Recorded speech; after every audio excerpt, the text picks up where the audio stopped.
you think Hello, that is going to stop me from my rant, my pre-podcast rant, Andy, you are wrong. Hello, everybody, and welcome to Get Folked.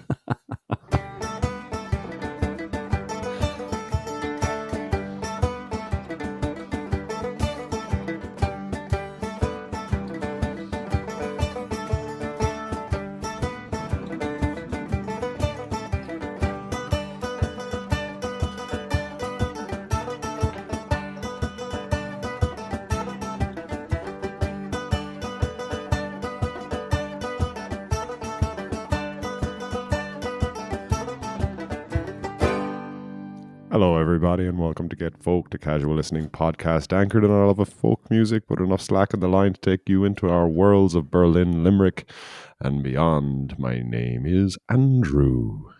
The most casual thing about this podcast are the excuses Andy comes up with for when he's late. That's the most casual thing. Okay. I won't go. I can't talk.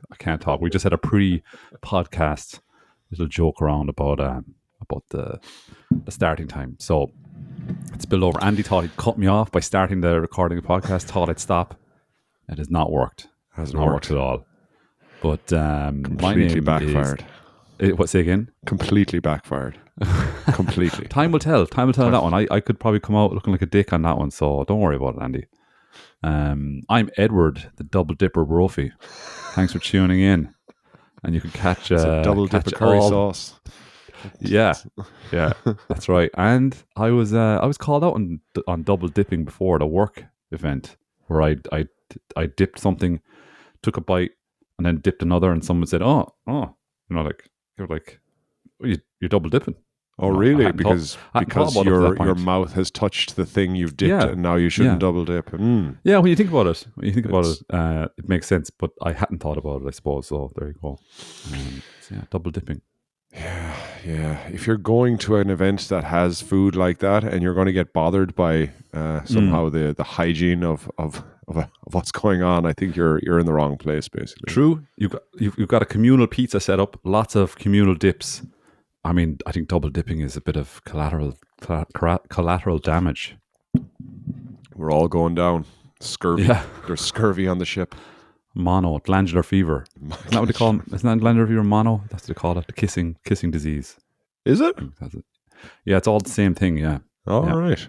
There you go. But just to finish my intro, Edward, the Double Dipper Brophy, as I've said, thanks for tuning in. You can catch all the Get Folked podcast episodes on Substack, which is where we publish it along with Apple Podcasts, Spotify, and YouTube. And you can also follow us on Instagram and Facebook, and of course, in your dreams. And just a little quick apology for myself for missing out on last week. I apologize for leaving you in the safe hands of Herr Brophy, Double Dipper Brophy, who very kindly put together some wonderful, wonderful tales of his existence for you. One tail. Yeah. Yeah. Don't want to oversaturate people. I think people can only handle so many tales of failure from my life. If people are going to start taking me literally on this podcast, then they need to get onto a different podcast, because you got to take my words and decipher them. It's everything's cryptic. And we double dip. We double dip. Take us or leave it. So yeah. If you don't like it, get out of the kitchen. Yeah. It's your kitchen. Get out of it. We brought the dip. Mono. And the mono. But one thing I did like from actually we should. Okay, first things first. Promotion. We've finally cracked this nut. We need to promote stuff with a lot of direct input from a friend of ours who told us you need to promote stuff straight away at the start of the podcast. So it's not like we cracked anything. We were told to do this, and it's a good idea, and so let's do it. So you have a gig coming up, Andy, right? You've next week. Do this Monday. So this will drop on Monday morning. So if you get your ass in gear, you can be with us. Get your ass in gear. Trying to break that down. Gear. Get your ass in gear. kind of gear would you have for the ass? Get it out of neutral. Stop coasting along with that ass. Take it out of 5. For the love of God, take it out of 5. Drop it. Get your ass. Drop a cog. Drop a cog with your ass. And get to the gig. It's gone into reverse, and I am now inside my own ass. Sorry, we're failing at the one thing that we said to do. Yes, this Monday we are playing on St. Patrick's Day here in Berlin in the wonderful Manchester-themed bar called Posh Teckel. You will notice, or maybe you won't, that the date has changed. We were supposed to be playing on a Wednesday. However, the bar could not accommodate our Wednesday request, so we have shifted it back to the Monday, which is the actual St. Patrick's Day. And we'll be joined on stage by Mr. Paul Pilot, and he will be accompanied by a friend of his, where they'll be playing some original improvised tracks. Paul is an amazing musician and really enjoys the improv scene. I don't know if it's a scene. Again, I'm giving this way too much weight. No, it's great. But he enjoys improv, and so he'll be creating some musical magic on the stage, along with ourselves. The Hawkin Twang gang will be there, so we'll have that kind of. We're gonna call it a Get Folk night from 8 to 9, and then from 9 to 10 we are going to just play just a few Irish folk music and a bit of Irish folk, and just enjoy a Paddy's weekend. There's seems to be a good stir of people coming along. It got to the point where it wouldn't be a good Paddy's weekend without it somehow becoming stressful. So those of you that are not familiar with Posh Teckel, it is a lovely bar, and they have the owners are great, and they have a really nice little back room that we can play in.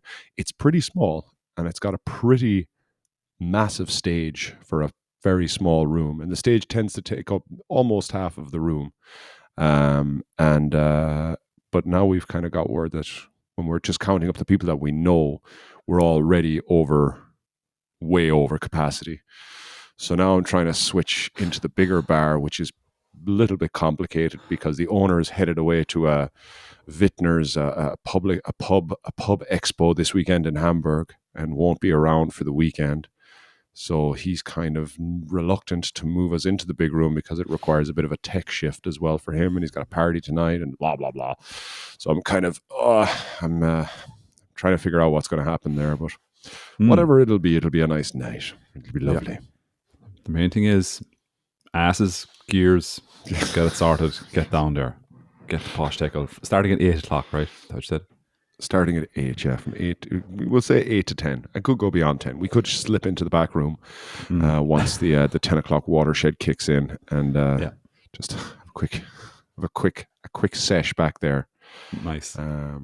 So let's see how it goes. But 8 o'clock in Posh Teckel for the first of the 2025 Get Folked sessions, live sessions. And that will be, you're planning on recording that, right? And we could possibly play some clips maybe on the podcast next week if all going well. That is the plan. Yeah. Let's Excellent. See. Of course, all of that is that's all going to be organized. The recording of that is going to be right up to the moment of playing. Yeah. But anyway, subject to license as well. Living on the edge. That's what we're doing. Living on the edge. Are you promoting anything? Sessions coming up? Well, no. There is a session in the Westward Ho. The Westward Ho is a pub in Mungret, so there's a session there.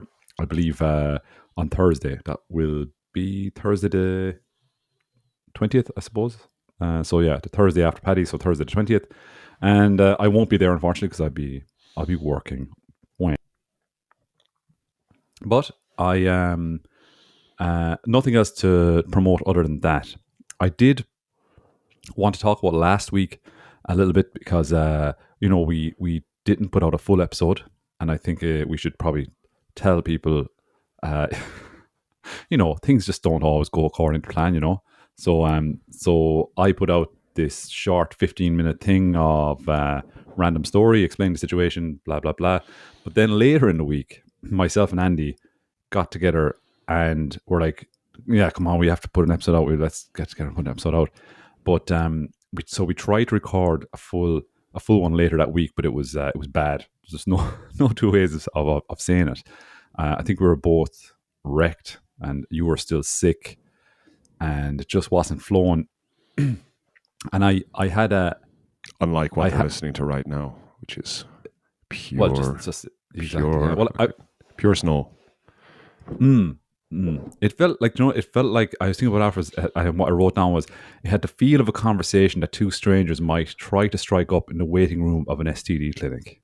That's what it felt like. Just so stilted and like. Luckily, we are both well versed in the STD clinic world. Not well versed. I guess that's giving a very rotten impression of us. But we're versed. Back in the day. And we're not going to explain that any further. You can just come to your own conclusions from that last sentence that Andy made. Maybe another episode. Well, episode 200. To say something like that requires you to have it. You can't go around. It's like someone saying, "Oh, it's like." Well, actually, I remember from an episode of a program when someone in the program going, "Oh man, he must be like it's like he's on crack." And someone challenged them, and they was like, "How do you know? Like, if you're gonna make a statement, it's like he's on crack." He got a bit mean about it, and so it's but it's a fair point.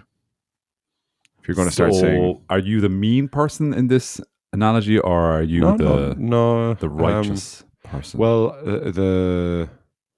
no, I'm just saying we're qualified to say it was. We're qualified to say that the conversation, it's the kind of conversation you'd have between two strangers in an STD clinic, and we're both qualified. Not qualified. Right. Listen, we don't have certificates. We've got the certs. Well, we do have the certs. We've the important certs. All clear certs. All clear certs. That's what we have. Well, I'm not giving you a cert. I need this cert. I really need this cert. Shall we just do this again next week, Ed? We just start again next week. I'm just going to stop this here. Yeah, let's have another. But like even the auto thumbnail of the podcast, So I went looking at the platform, and even the auto thumbnail, it's a still from that we received. That it looks like we've received some bad news. Like it it looks so. Like there's a thumbnail of us chatting, and that's it. It's still from the podcast episode, and just two of us just look so depressed or something like that, and so we thought best not to put it. And I'm wearing a hat that I can't make look cool, just can't make it work. And the problem is that Andy, usually you wear a baseball hat, you now like occupy the baseball hat territory, so I can't wear a baseball hat on the podcast because of that. Well, I'm not, man. This week, man, you were so much room for baseball hat this week. I could have exactly. You left it vacant. I should have taken it up. But yeah, that hat. I always try to make it look cool, but I just end up looking like Wurzel Gummidge. Remember Wurzel Gummidge? There's a lot to be said about Wurzel Gummidge, and I don't know, man. I think you're fine. Listen, flares are back. All the fashion of the '90s seem to be back in at the moment. So do they? Huh? Yeah, that like baggy trousers. Seemingly that's a big thing now. This stuff is this stuff you're seeing in the waiting rooms of STD clinics? seen a lot of baggy trousers. They're all back. That's who's getting laid, everybody. People wearing baggy trousers. Everyone in the STD clinic just like, yeah, we got it. Yeah. Damn right. We're getting some. We're getting some. We all irresponsibly so, but we're getting some.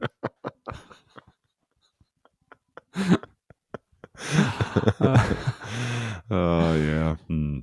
So again, to just sign off on the reflection on our failed attempt at recording a full episode last week, I think we focused too much on this next sentence is going to sound ironic considering we've just spoken at length about STD clinics. I think we focused too much on our health issues, which is a downer. But anyway, we're not going to make consolation cake again. I do feel sick this week, but that's more of a night before kind of sick. So now I'm in the kind of I'm having a hair of the dog. So I'm sipping away on a gin and tonic. Night before? You mean night after, right? Night after, sorry. See? Look at you. Look at you over before. Decipher. Before you start drinking. Oh, gotta get this drink in.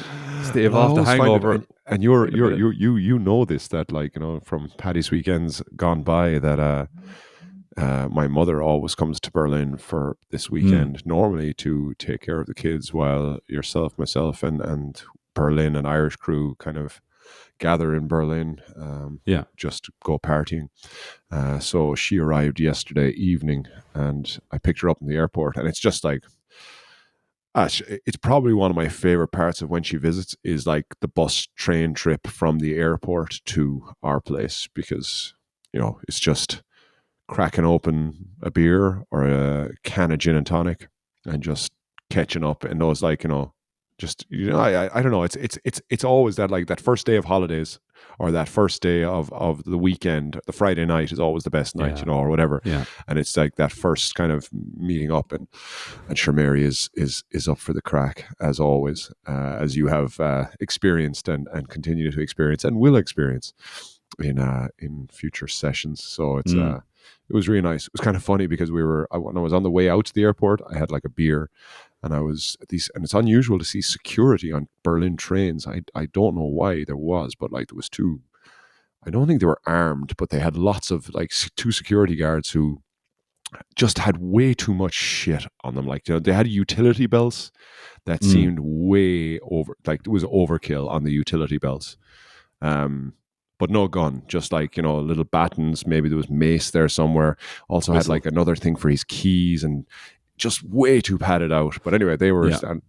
and like, I still, even though I've been in Berlin quite a while, and I've opened a beer on the train, and there's something in me that goes, oh, and it's like, oh no, wait, no, nobody cares here. You can't do that. But there's still that kind of, when you see security, it's like, should I put my beer down? Even though you can even walk through passport control in Berlin airport with a beer in your hand.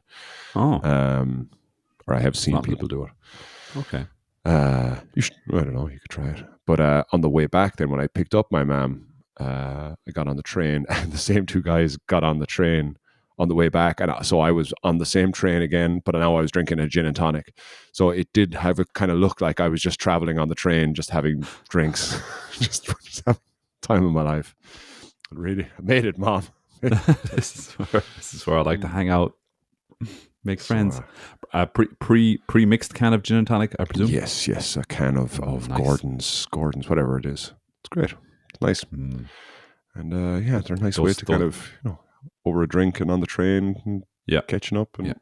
Those first cans, they're so full of that first drink. Like I said, the start of a weekend. It's you've got such a sense of the potential that's contained. it is. It's within a the whole dangerous thing. one, because you can go as I did. I ended up sprinting at the very beginning. It's harder then to finish the race. I finished the race. I got there. Yeah. But the race took me down to a nice bar called Pratchwork. So we went out that night and met up with a few mates, and it was a birthday party of a guy DJing down in a place. Oh, I'm going to say it, actually, I've already said the name of the place wrong, but Prachtwerk, Prachtwerk. How would you say that? Pracht. Yeah, Prachtwerk. Prachtwerk. Might be spelling it wrong as well. But a really nice. I was only there once before. They do and it's not open mic, but like they do kind of an open mic thing. But I believe it's very, very seriously run. As in, everyone has to arrive. If you're playing this open mic kind of thing, it's a pre-selected list of people that are playing it. You have to come at like 7:00 to get the rundown on exactly what's going to happen and how you're going to do it. So they run it very, very seriously. But it wasn't an open mic last night. It was just a guy DJing. It was very quiet. There wasn't many there, but it's a great bar. It's like, I was kind of shocked that there was so little people there. But perfect for me. I was happy out. There was music, lots of room to wander around. And it was a nice place to land the airplane, so to speak. Do you know you're probably making that joke on purpose, that you used that exact same analogy last week in the failed attempt? At the Yes, podcast? yes, I know. Yeah. I also But use instead it with students in a classroom recently as well. I feel like they're Nice. getting it as well. They're starting to get it. They're starting to pick up on my double entendre. Is it a double entendre? Don't. I think that's more dirty, isn't it? Oh yeah. Oh, let's land the airplane, children. Yes, I think that's a double on. I think it's more tone. Isn't it interesting how you just change the tone? It suddenly becomes something bad.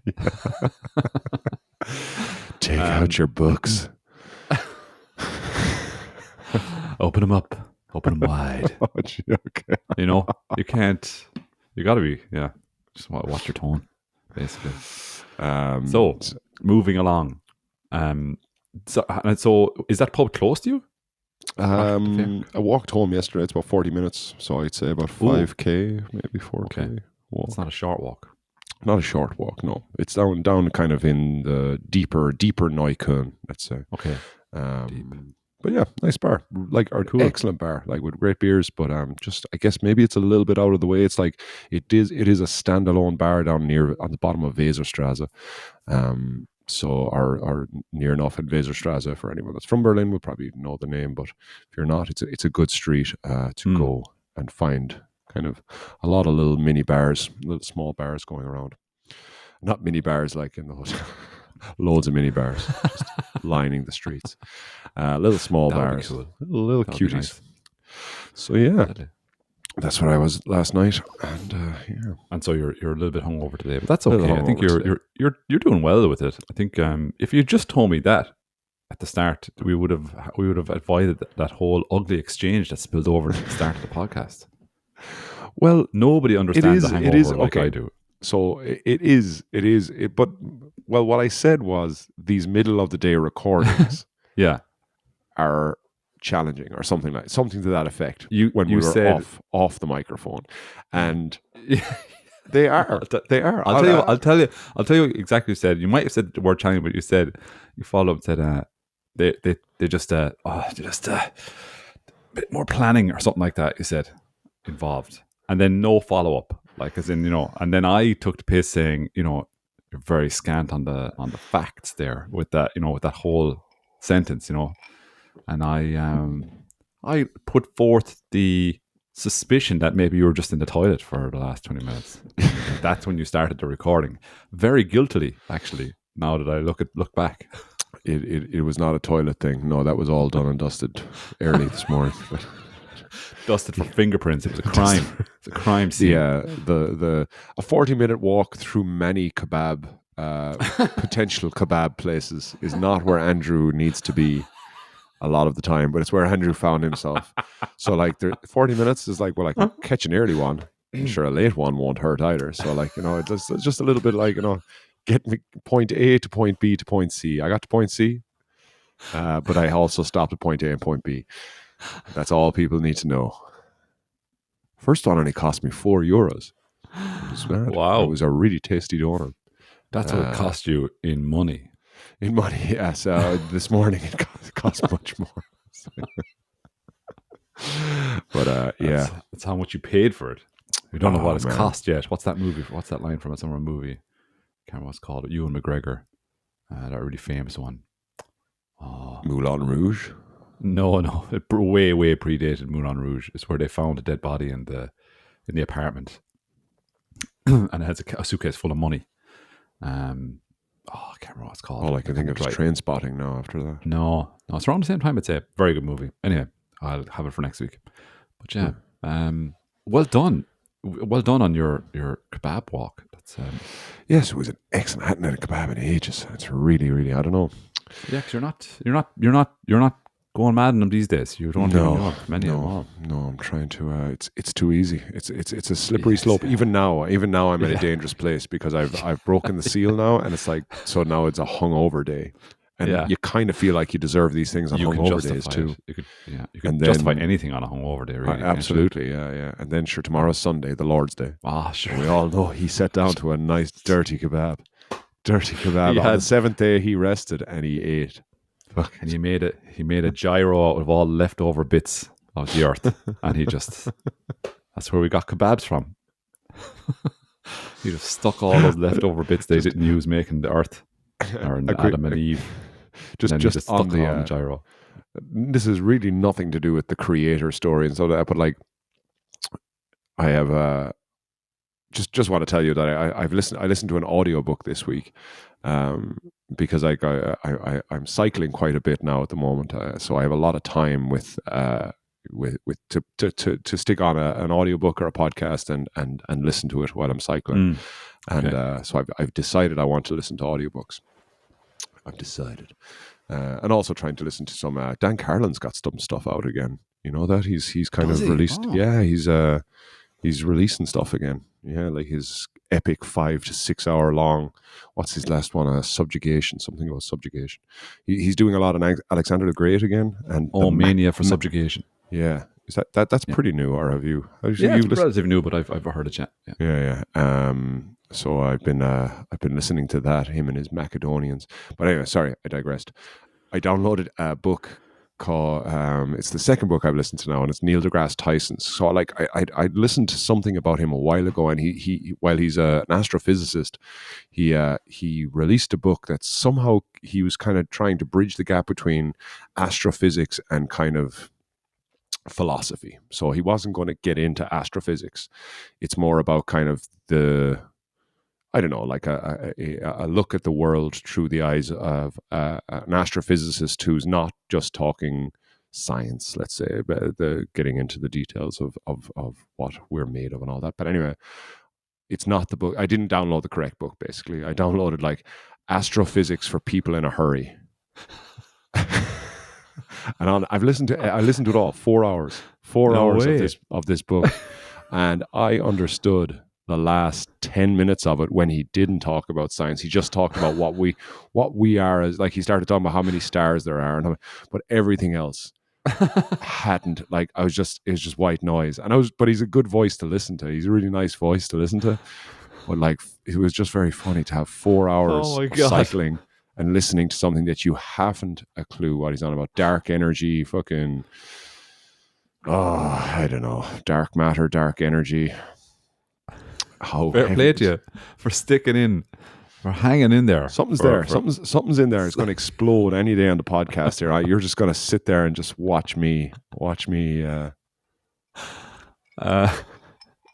like me. Like I was definitely at a lecture or two in college, or maybe even in secondary school, and you're sitting there and you're waiting for a word that you understand. You're like, what? And you ask yourself, is being spoken about here? But the whole time you're listening to those things, I think the internal monologue is like, how did I let this get this far? Yeah. Why didn't I just, after this, I need to catch up, and then I'll enjoy lecture, and then you just don't do anything, and then you go deeper into the fucking unknown. And at some point you cross the threshold of wanting to understand, and you end up in the place of, how do I pass this? Yeah, don't exactly, care what it's all about. Mm-hmm. Really is like,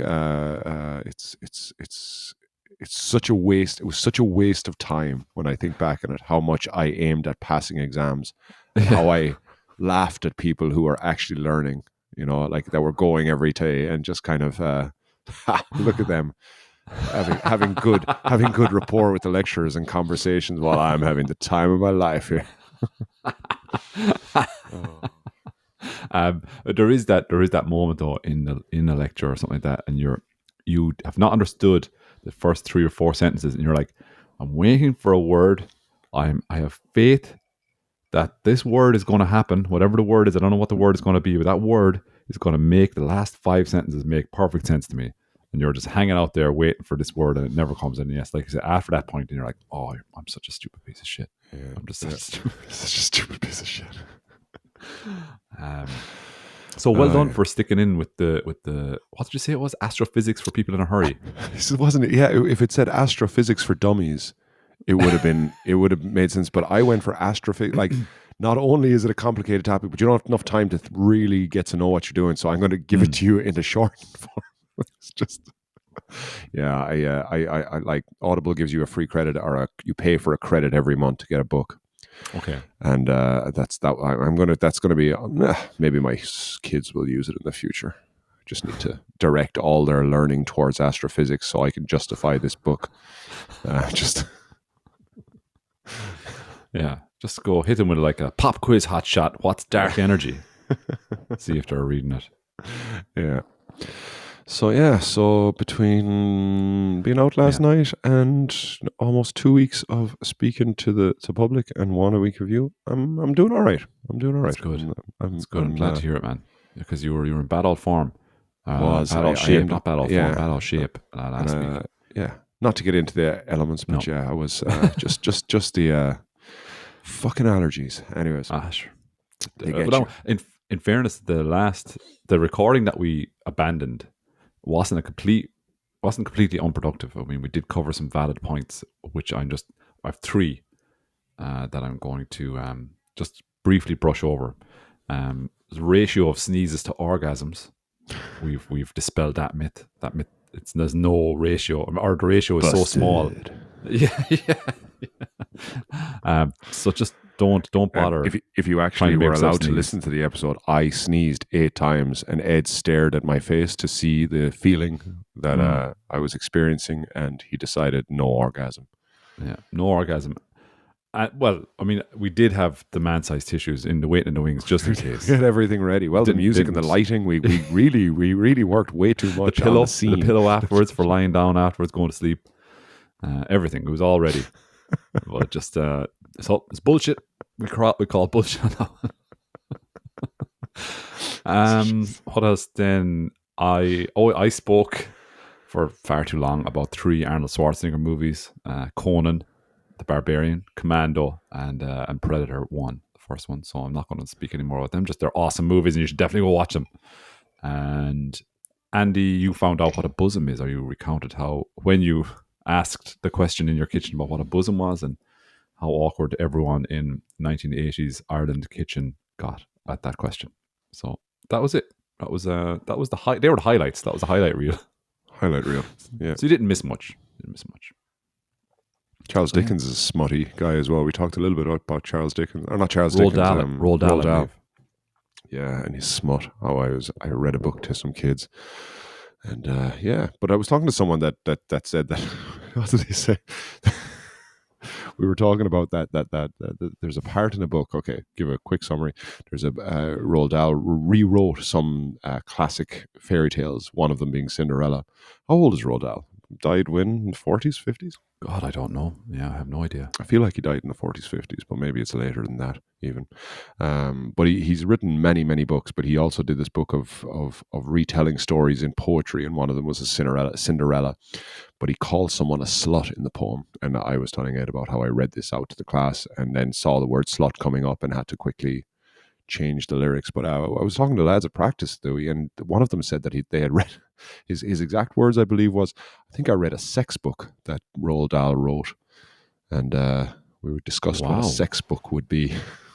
Like but an instruction? seemingly he was a dirty man. Really? Or Roald Dahl. Seemingly. I don't know. I'm probably going to have to get fix that a little bit next week. Don't want all the Roald Dahl fans and posting letters in, death threats. Well, yes, they're a notoriously animated bunch, the Roald Dahl fans. Violent.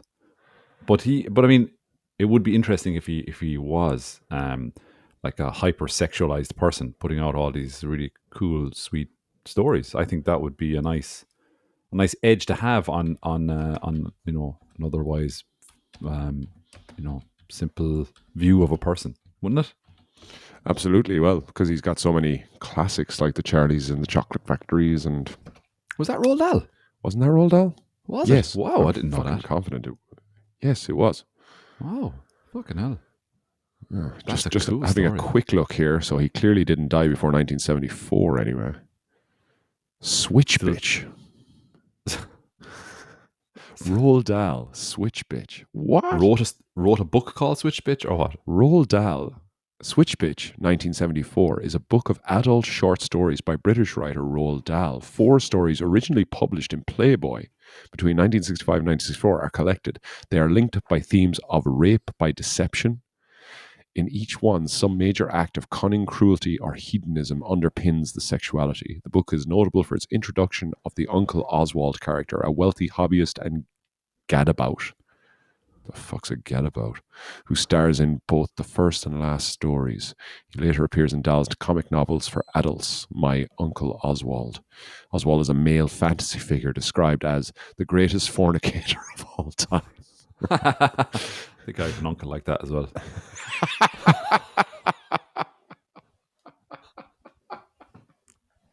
The greatest fornicator of all time.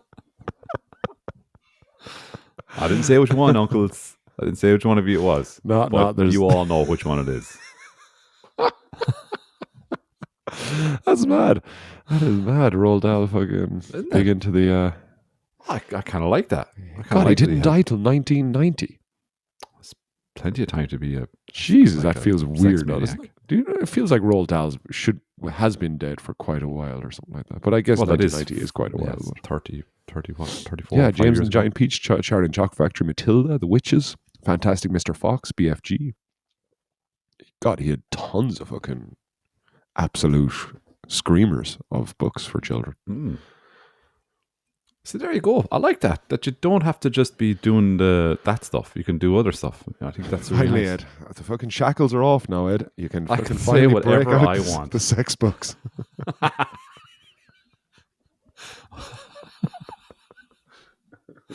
They're all mainly based in STD clinics, though. Set in STD. Clinics. They're all post-sex. It's a post-sex novel. Yeah. We still call it a sex book, but it's all. My traumatic recounting of my encounters in the STD clinic, in the waiting rooms. Traumatic throbbing. That's number one. That's book one.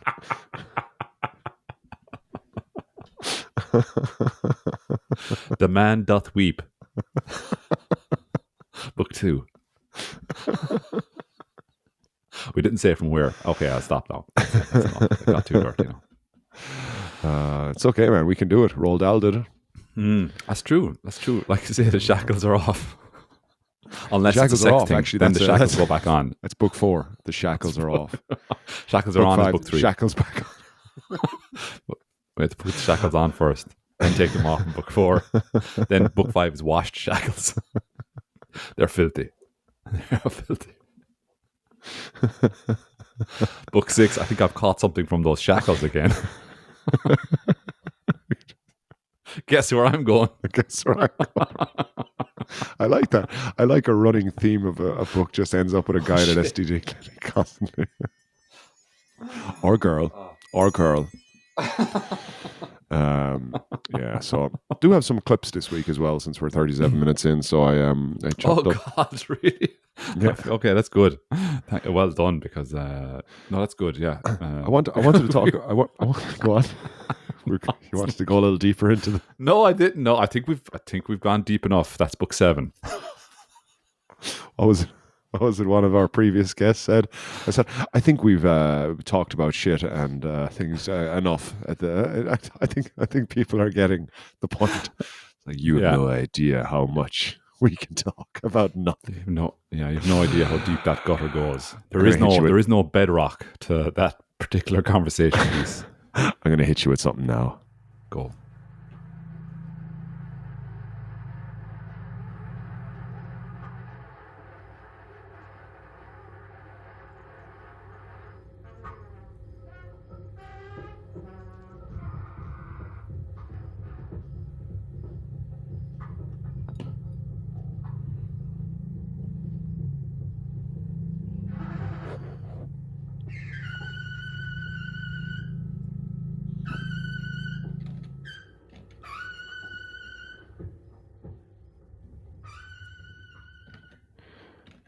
Crafted from the solo recordings of 42 top-notch improviser musicians, mostly drawn from Berlin's multi-layered experimental scene, the monumental Phantom Orchestra project presented by Raid Yassin is finally getting released on Morphine Records.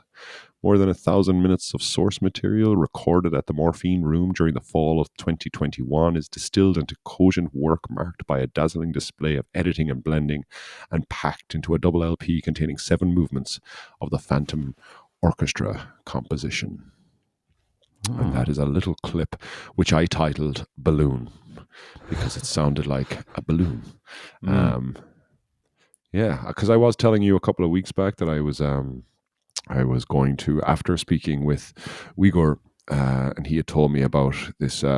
He is one of the 42 artists that recorded music for Raid Yassin's album, Phantom Orchestra. And so I went along to an event where he had 4 turntables, and he has recorded. I don't know actually. What I should do is read out the rest of the blurb that comes. This is on Bandcamp, by the way, which we will have a link to after the podcast. If you are interested in this kind of as he describes it, like this experimental scene, or experiment sound. What do they call soundscapes? I guess he said a couple of times as well.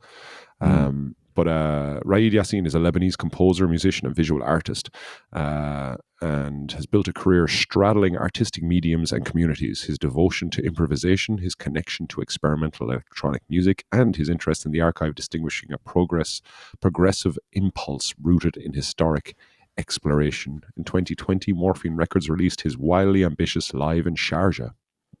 Sharjah is a region in the UAE, made by a kaleidoscope expansion of Pride. I'm not sure exactly what that means, but each set of the Phantom Orchestra solos was cut on a dub plate, ready to be formed on 12 turntables routed to a 6-channel setup to create a unified and breathtaking composition from a spontaneous material. So basically, he was sitting there like with all these different vinyls.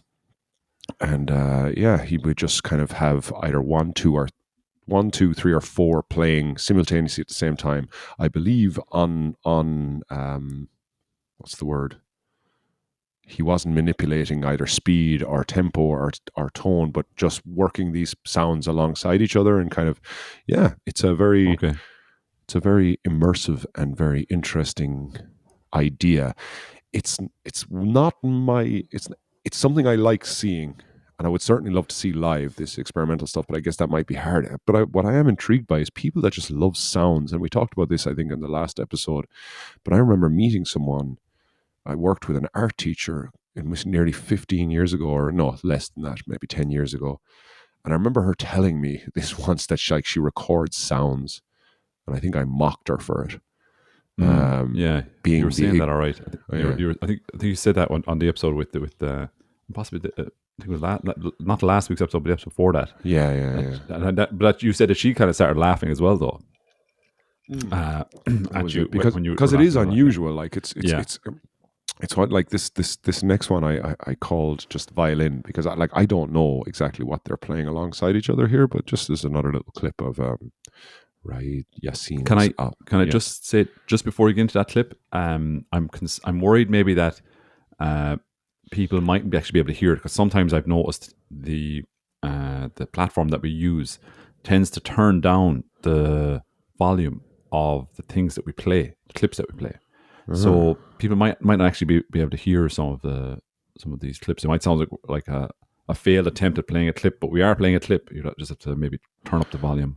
Okay. Watch this on your car radio or something. I can try and manipulate it. I haven't, because when we spoke about this previously, I assumed that our program that we were using was adjusting volume to make sure. Anyway, I'm going to turn this one off a little bit. Here we go. That worked perfectly.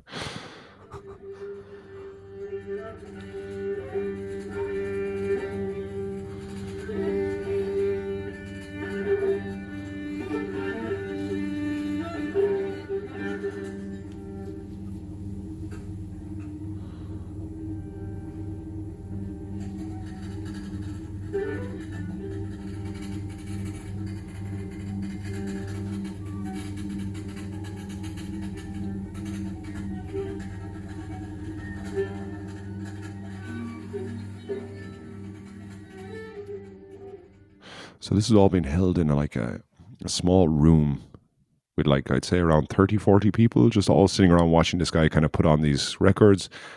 And it's very obscure and very kind of, I think I described it as Clockwork Orangey, I think, in the previous episode, or that's what it reminds me of a little bit. And again, it's funny, just people that are into this, that it's such an interesting thing to kind of get into and for people to appreciate, because while I do really like watching people working at this stuff and making it just like 4 records simultaneously kind of fit together, even if it is a little obscure, a little kind of uncomfortable, essentially they've put a lot of work, and this guy himself is, when he's performing, he's he's moving to a beat when he's like, even though there's no beat, like it's not like you can move to a beat in this thing, but you can see that he's somehow in a kind of a trance himself. It's very unusual because it's not trance like in my view, but then again, it's not Yeah. my forte. So I'm kind of reminded of do you remember all like the first abstract artists, and now I'll struggle to, like, I think it's like late 1800s, I think, was when they started, all these isms started coming out, like cubism and futurism and these kind of things. And they had basically, it was spawned by these painters who had gotten to the point where they couldn't recreate lifelike images any better than it looked lifelike, you know. And one of the examples of it was, there was a painting called Altar Boy, but it was painted by, oh god, I can't remember now, pretty famous painter now. But this guy painted this when he was in his teens, and it looked like a photograph. I mean, it looked so perfect, and so they were kind of struggling to see where could they push the boundaries of creativity. How can you get more creative now than this? Because they'd all come through, like, you know, lighting and how you can, you know, whatever. Um, so I think that's where all these modern art movements came from, and they were born by these people who are incredibly into and gifted with, you know, their chosen art form. So just listening to Uyghur there last, or 2 or 3 weeks ago, and he is obviously a hugely talented musician, and he's really into, you know, the fact that, let's say, he said the scales that we use in music are manufactured. They don't occur naturally, is the wording that he used. Now, I don't really understand what that means, but obviously it means something to him. So I suppose my point is, these guys are hearing stuff and listening to stuff on a level that I'll never understand. I don't understand currently anyway. And I suppose that's where your man is hearing a beat maybe, or whatever, or they see it. They're hearing something maybe that, or they have a context for what they're creating that maybe most of us do not have. Sorry, go on. No, I was just saying, I do think the best place that I would enjoy listening to this is seeing it performed in front of me, or seeing the guy doing it in front of me. I think I could have a real appreciation for the technical ability of the person doing that. But I do think context for the performers is important. I mean, it helps me to know that I'm listening to really accomplished musicians making these sounds. And that's why, kind of, I guess, when you have a release album like this, everyone there is very much invested in the same thing, which kind of pulls you along as well as me, as being kind of ignorant to it all. Kind of gets to kind of, I don't know, part of my enjoyment is just watching people in that scenario, and kind of, because like it's not like, you know, the chairs are uncomfortable, the room is small, it's not like so it's like, and it's an hour and a half performance of kind of very, very obscure music that, like, I think as a younger, like, if I hadn't gone there because of Uyghur and I had been passing by, I probably would walk straight out again and be like, okay, this is not for me. But the fact that I am connected to it somehow, and kind of have spoken to someone a little bit more about it, and, you know, and even that person that I spoke about, the teacher, like the art teacher that I knew, like, I'd almost love to talk to them again and kind of go like, so what is it like, you know, what are the recording, the sounds of the chairs, the squeak that chairs make when you lean back on them, and you know, how much they get into this. This next clip I called Hey Hum. I think it becomes pretty self-evident why I call it Hey Hum.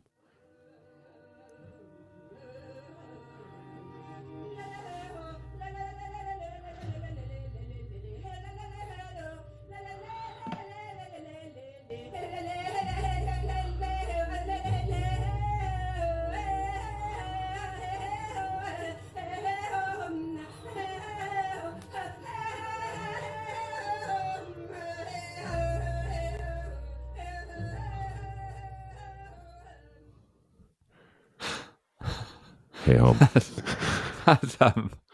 I was just thinking, uncomfortable chairs are a bold choice. You know?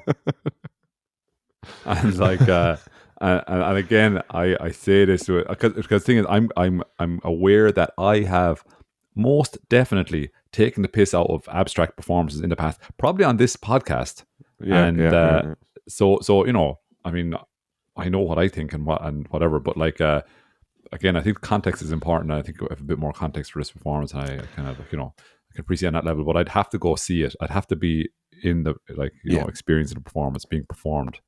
But I think there was a, Um, like when we spoke to Uyghur as well, you also kind of pick up on there wasn't an arrogance. I think sometimes that can at least from a perception, from an outsider's perception, there can tend to be a little bit of snobbery connected to us not understanding something, maybe, or at we least maybe at least that's a perception that I've made, but I've created that myself, maybe perhaps because of my own. yeah, Uh, I think for me, I bring a lot of that myself, that perception. But my my point is, um, I think like a lazy boy would have been a good thing to have.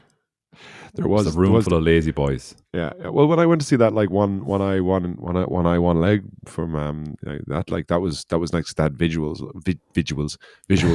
Um, so that was like quite for me. Again, I'm just going to keep using the word abstract, but that's all I can. Anything that just doesn't seem like it fits my idea of what a concert is, not should be, but is becomes a little bit kind of abstract to me. But like having visuals and things to look at help in one, and then watching the artists themselves then Mm, is good as well. So yeah, that was just a couple of clips from that thing. Sorry it took so interesting. long to work around it, but yeah, I'm thinking of chatting to him and asking him maybe does he want to talk a little bit more, but I don't know how far we want to go down this kind of this realm of soundscapes, Mm. or have we hit our soundscape limit? Are we just, is it just beyond us?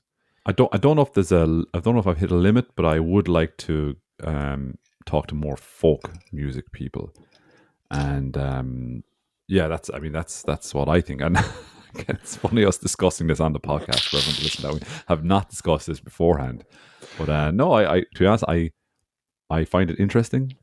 I'm glad there's people doing it. I think my attention span for it would be limited. And I think, but I would, do you know what? Might enjoy hearing somebody talk about it, and they might be very interesting. So we'll see. We'll leave it space open for them. Um, let's let's get a bit more folky though. I think maybe the next interview. Nice. Yeah. So yeah, other than that, then summer's back in Berlin. Was cycling home yesterday. Stopped off at Hallescher, which is a train station that we used to on our way back from gigs. We'd it was always a crossover station, and I was cycling past it, and a guy had set up a. I will post a picture of this in Instagram because it was a beautiful setting. But this guy has this massive skip like bin, and he has he puts he obviously has his speakers inside the skip, and he wheels it up to the corner of the bridge in Hallescher, takes out the two giant speakers, puts it on either side of his wheelie bin skip thing, gets pulls out a giant chair out of the skip, sets up his laptop on top of the skip, and has this amazing setting for a DJ set. And he just started playing. So now when I saw it on the cycle home, it was just like 2 days ago. I was like, oh, and it's summer is coming back to Berlin. It's getting Nice. sunnier. The smell of dog shit is starting to illuminate the streets, and yeah, everyone's getting a little more summier.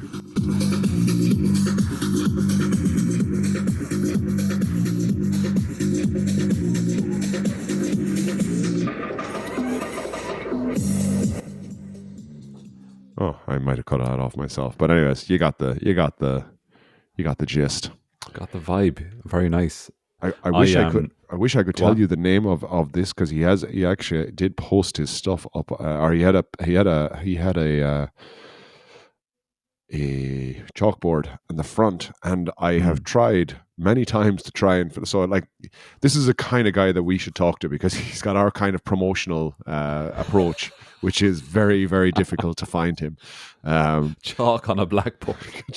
He's got chalk on a blackboard, and it says first it says like tog and follow, but the A is inside the O, so a tag and follow. Okay. or I don't know if the A inside the circle is, I don't know what that is, but tag and follow. And then he has at, and then what looks like spelled Metanou, but it's like he forgot to put a D and an O at the beginning. So he has written a small D and an O and put an arrow pointing in front of the at symbol. So I think I'm supposed to put the DOMETANOU, but I can't find it.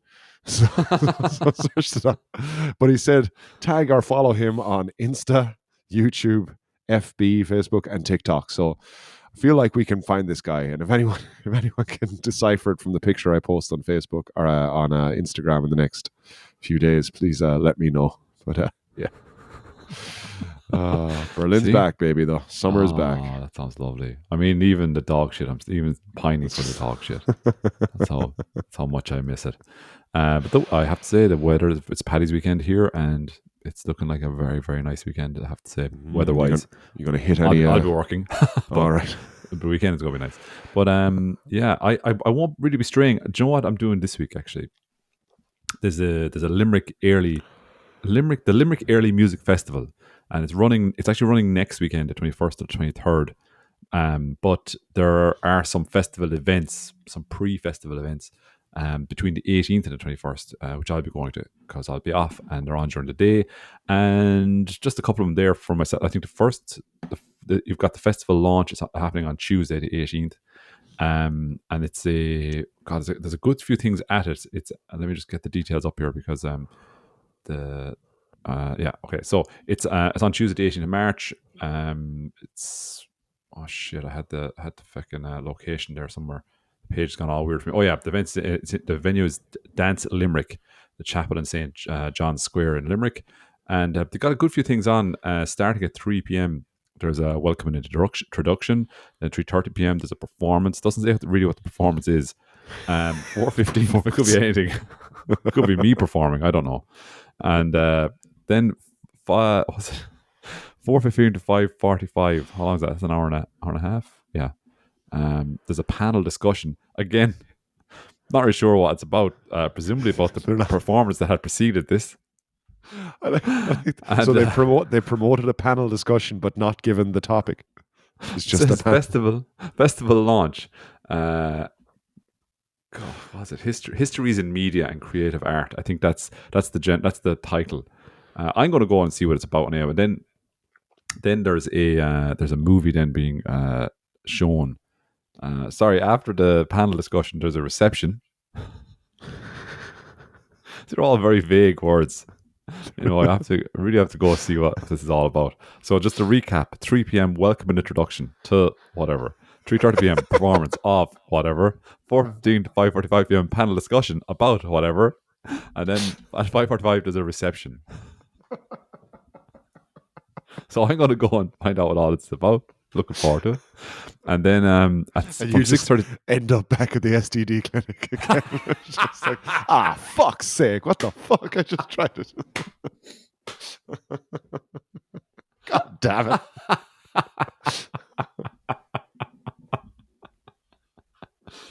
Those fucking panel discussions, they're rife. They're rife and riddled.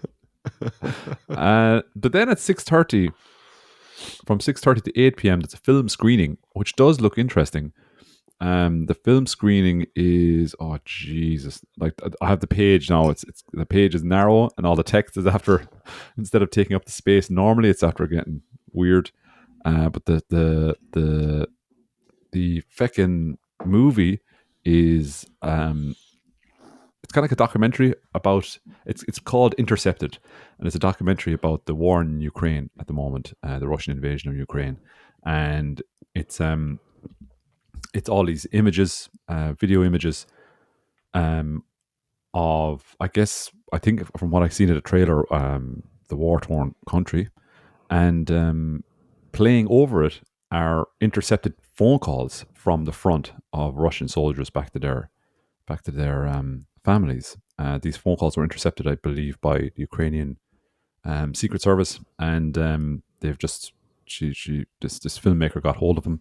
I'll have more details about it next week, but this filmmaker got hold of him, and wow, that sounds mad. That sounds really interesting. Calls to your families from the front line is very like that's a Yeah. fucking that's a I might Chilling. be dead tomorrow. Yeah. Yeah, chilling stuff. So this is by the film is by Oksana Karpovich. I hope I'm pronouncing that right. It's a feature documentary, sound and image merge. This is what's on the on the website.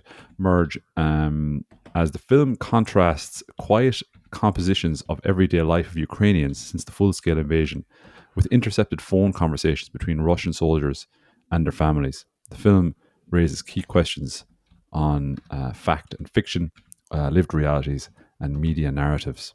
So that'll be interesting. 6:30.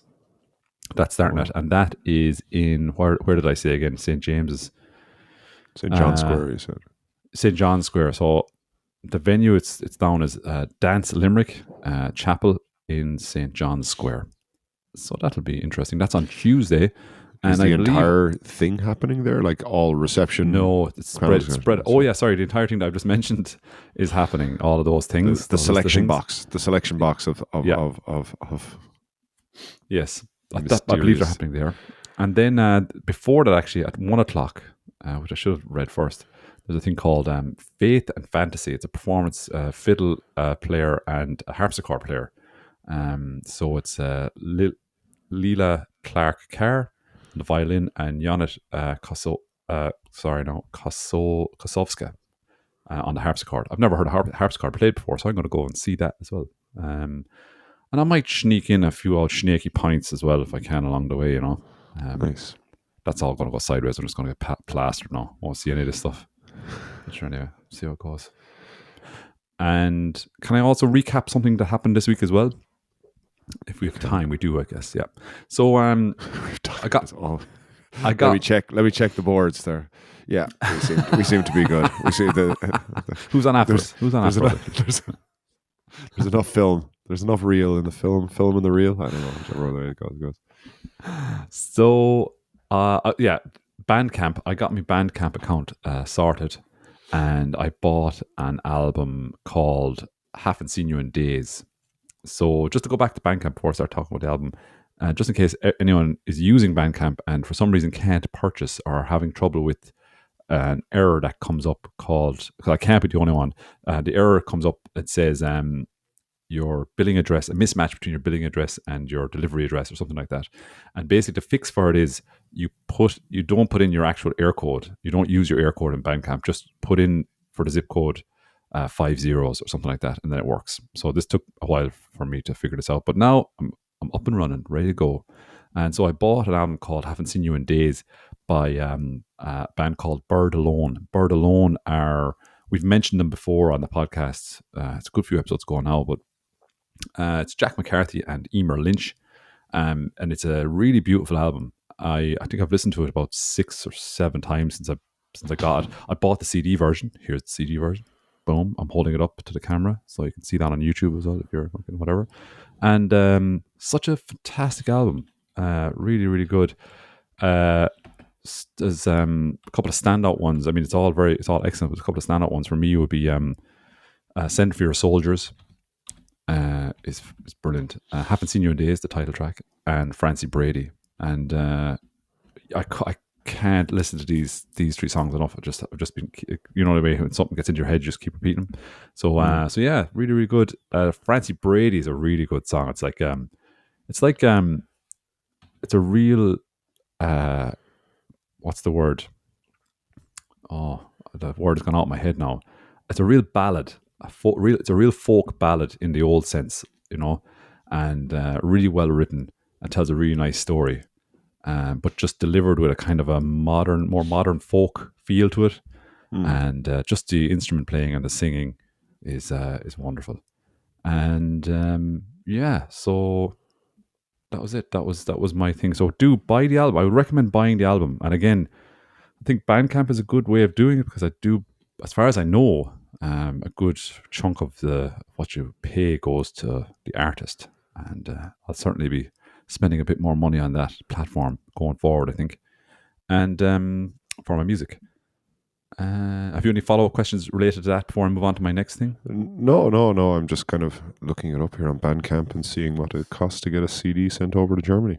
Oh yeah, €4. well, yeah, yeah. There you go. So, what was the other thing then? I recorded a rough first draft of a song, and I sent it to you guys as well. That was the other big thing that I did this week. So the album that's it, a Hawkin Twang album, is hitting some milestones as well, which we hope to get out this year if we can. And yeah, singing out a tune in some parts of it. When I play it back to myself, it's like, oh, why do I sound like that? That's really weird. But I guess I just hope being a singer, you don't need to sing a tune all the time. Just hope that's the case. So, It's our style. We'll see how it It's our goes. style. It's the style we work in. It's the style. Exactly. So honest. You see, It's just so people honest. think it's out of tune, but that's because they're listening to a fabricated tune. Their scales are so manufactured. Yeah, that's all. You've just been conditioned to believe, to think within this cage. They've caged themselves and their ears. And they need to get out of that and just listen to me sing out a tune and enjoy it. And that's been my week in summary. So I haven't seen you in days by Bird Alone. Get out there and listen to that album. It's really fantastic. Really good. Nice. I'm going to do that now. Do. Yeah, no, I haven't had because I'm kind of back working now, so I'm kind of throwing myself into in my new job. So I've kind of been it's been a bit of a finding my feet kind of week. So I'm gonna, well, we're obviously playing Monday anyway, but hopefully I can get out a bit more and do a bit more folk fishing. That's what I call it there, folk fishing. Just came up with that there. Did you just come up with that there? Just came up with that there now. That's really good. Folk fishing. Nice. So yeah, Fishing there we for go. folk. That's me done for the week. My creative jugs doth run over. Or, is it jugs or cups? I can't remember. My lactating? Is that what you mean? Just can't stop looking at Andy's creative jugs. I do My have creative cup. It should be creative cup. Sorry. I do have a funny story, and I want to give a shout out to an artist, an actual what kind of an artist do you call it? Like a person that draws pictures. What kind of artist would you call it? He's an artist, but I haven't talked to him yet. This guy actually I worked with before, and I actually hired him, and he's such an amazing Italian guy. I'm narrowing it down actually, the search here, so I should probably giving all the details about him. But anyways, what happened this week was my kids are at school, and I've got a kid that's in Ireland's equivalent to first class, which is when they start school in Germany. They don't have junior and senior infants. They do all that in the Kita. And so this week, the school announced that they were doing they need to do what is all schools have to do once a year or twice a year. They have to do a mandatory fire drill just to prepare the kids for like nowhere to go and la la la. So my younger son heard about this, and like we didn't know like what the conversations were amongst his friends, but when we picked him up on let's say Tuesday, I don't know what day it was, Wednesday or Tuesday or Wednesday, he was disappointed. He was really, really disappointed. He couldn't believe that the day was over. And when the fire drill happened, they were all marched outside or whatever and brought out, but like just like the disappointment in his face, because him and all his classmates were waiting to see a fire drill, like a real fire drill. And like, it was such the cutest and the nicest thing, just like, he was just so gutted that like, and they were all seemingly very like just bummed out, because like they were all expecting to see a drill that shot out fire. And we were I was talking to this teacher about it, like, and he's like, you got to create something, and he created just the coolest pictures, just the nicest picture of a fire drill it's just really simple, but like, I don't know, it captured just this moment really well. And it's funny how kids kind of like focus on that and just heard the word fire drill, because when you think about it, it's like fire drill, it's like, oh yeah, fire drill. Yeah, it makes total sense to maybe Seamus would probably, he's not a non-native speaker, but I guess he's working between two languages, and he's obviously going to take things, well, all kids take things literally. They're not kind of the nuance of poetry or whatever, or hidden meaning, double entendres, if you will. They are lost on them. That's a whole other area of the fire drill. Where's the fire drill? Get me the fire drill. So yeah, That sounds like you're describing a symptom to an STD clinic It doctor. does, It it feels like does. a fire drill. Like it feels like a fire drill.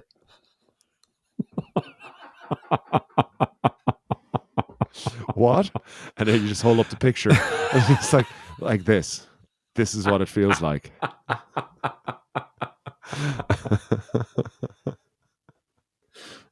Ah, yes. Yeah.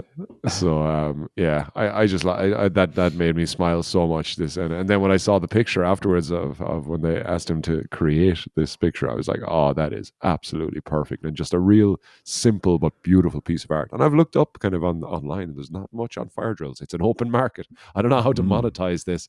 It's like, is that episode? I don't know. You ever watch fucking Peep Show? Yeah. Have you ever seen Peep Show? And I don't remember what it was, but Hans is the mate that he hangs around with. But Super Hands, yeah. Super Hands, and who's the guy who DJs with him, one of the main characters? What's his I can't name? remember their name. No, actually, I don't know, but you know that those two guys. Anyway, but like, long story short, he has an idea of a great headline for a tabloid when this player scores a goal. And he just keeps holding, like, and he just says, once this happens, once he scores a goal, and I tell them about the headline that I've got them, that's it, I've made it. And like, he doesn't work, he doesn't have a job. He's just waiting for this event to happen so he can sell his headline idea to the Sun. Anyway, so that might be a little bit if I start waiting around for the fire drill thing to take off. My series on fire drills. So yeah. But that's it. That's the news for this week. Apologies again for missing last week, everyone. I hope you all survived without me, and I hope putting Eds. Maybe if you listen to the Eds again, but you slow it down, like, you know, the way we can do that now, but slow it down to -2. You can listen to like an hour and a half of the episode. Not -2, just going 0.2. going backwards. Maybe listen to it backwards. Let's see what's going on there. Fire drill, just fire drill. Backwards all the time. Anyway. But we are playing on the 17th of March in Posh Teckel on Flügelstraße in Berlin. We are starting at 8:00 with Hawkin Twang. We will be introducing Mr. Paul Pilot and friend, who will be performing some original stuff. And then we will take a short break and then break out into a kind of a more traditional Irish folk music night where we'll play. We might be in the small bar, which means that you'll be crushed, or you won't be able to get in, or you might be in the big bar where you can't hear us because the sound system hasn't been able to set up, or somewhere in the middle, we might get a sound system in the big bar. You'll have to come along and find out. Yeah, that's it. Other than that, have anything else, Ed? No, I'm done. Tapped out. I'm done. Tapped out. Okay, well, here's a little sample of what awaits you. This is from our practice gig in April or in February of last month when we went there to do a little practice gig in a very intimate room. And being at St. Patrick's Day, ladies and gentlemen, I wish you all in Ireland, France, Germany, and everywhere and anywhere beyond a happy weekend of festive treats, and thank fuck there are no snakes around. Goodbye, everyone.